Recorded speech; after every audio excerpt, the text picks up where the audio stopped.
తీసింది రాదు దానికి పేరు పెట్టలేదా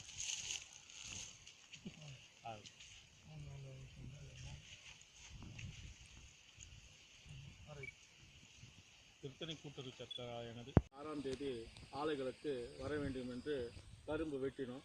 ஆனால் தற்போது இன்றைக்கு திடீரென்று கரும்பு வெட்ட வேணாம் 4ஆம் தேதி வரையும் அடுத்த மாதம் வரையும்னு சொல்கிறாங்க. அதனால் இந்த வெட்டின கரும்பும் என்ன பண்ணுறதுன்னு தெரியல. மறுபடியும் இவங்களுக்கு கூட்டின்னு வந்து வெளியூர் நின்று 1 லட்ச ரூபாய் கொடுத்து அட்வான்ஸு நாங்கள் கூட்டின்னு வந்து 20 ஆளுகளுக்கு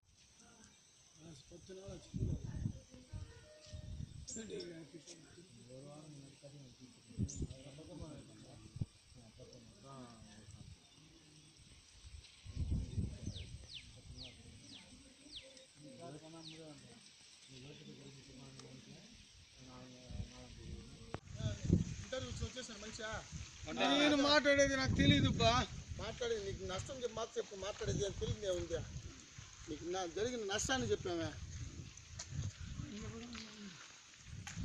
కటింగ్ ఆర్డర్ ఇచ్చి 10 రోజులు అయింది.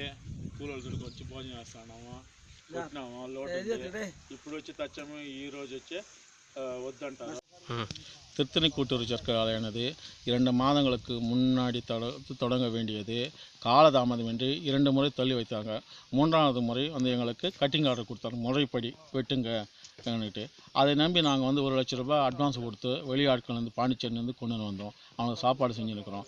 இப்போ வெட்டிட்ட பிறகு லோடு ஏற்றும் போது தற்போது திடீரென்று நிறுத்துங்க, அடுத்த மாதம் 4ஆம் தேதி வெட்டுங்கன்னா அதை நம்பி நாங்கள் வெட்டிட்டு இந்த கூலாளர்களுக்கும் செலவு பண்ண முடியல, இந்த வெட்டின கரும்பும் செய்ய முடியல. இதனால் இந்த கரும்புக்கு வந்து உரிய நிவாரணம் வந்து இந்த நிர்வாகம் தரணும், இல்லைன்னா இந்த அரசாங்கம் தரணும். அது மட்டும் இல்லை, போன வருஷம் 2015, அதுக்கு முந்தைய வருஷம் 2014 எங்களுக்கு தர வேண்டிய கரும்பு பாக்கி துவங்கி நிற்குது. அது உடனடியாக தரணும். அது மட்டும் இல்லை, இந்த அரசாங்கம் நாங்கள் கேட்குறது ஒன்று, ஏற்கனவே டெல்டா மாவட்டத்தில் பல வாரங்களாக பல விவசாயிகள் செத்துன்னு இருக்காங்க. நாங்களும் இந்த மாதிரி நிலைமைக்கு தள்ளப்பட்டுன்னு இருக்கிறோம். அதனால் இந்த கரும்பு விவசாயிகளும் தொடர்ந்து இனிமேல் தற்கொலை செஞ்சுக்கணும் சூழ்நிலை தள்ளப்பட்டிருக்கிறோம் இந்த அரசாங்கம் பழிக்கிறனால. தயவுசெய்து இந்த அரசாங்கம் உடனடியாக இதை கவனித்து தக்க தீர்வு காணணும் என்பது எங்களுடைய கரும்பு விவசாயிகளின் ஒட்டுமொத்த கோரிக்கையாகவும் எதிர்பார்ப்பாகவும் இருக்கிறது.